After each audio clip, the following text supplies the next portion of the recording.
Hi, this is Brian. Welcome back to another Heroic Plus One. I started typing this plus one in the middle of my AM trail workout. It's just after sunrise, and I was committed to getting my first 15 minutes of Zone 2 training in for the day as part of my new Peter Attia inspired commitment to getting 3 to 4 hours of Zone 2 per week as part of my fun little mission to get my VO2 max into the elite top 2% of my age group. I'm currently in the top 5 to 10% or something, en route to getting into the elite for guys 2 decades younger.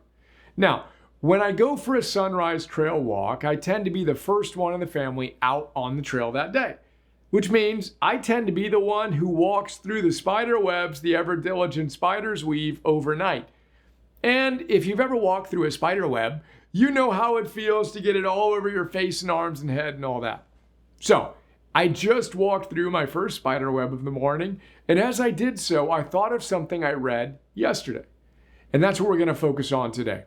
I was reading Stephen Hayes' brilliant book, A Liberated Mind, which is a sort of memoir self-development book in which he walks us through the core tenets of acceptance and commitment therapy, or ACT, that he originated and has developed with his colleagues over the last 3 decades. Stephen tells us that over 1,000 studies have been conducted on ACT and that it has been proven to be the most effective therapeutic approach for an extraordinary range of issues. Now, the central idea of ACT, as we've discussed, is that we need to accept our current reality along with the important fact that life is supposed to be challenging and that it will inevitably involve plenty of pain.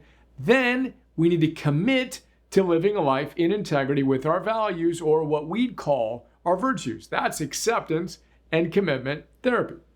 Now, one of the key differentiators of his approach, and one of the reasons it's so successful, is that, as we discussed in a recent plus one, he doesn't think we need to change our thoughts per se. He thinks we simply need to notice our thoughts and not let them stop us from living a life of meaning. And the metaphor he uses to make his point brings us back to the Johnson Trail. Stephen tells us that trying to rearrange and change our thoughts is a lot like trying to organize a spider's web so it looks neater.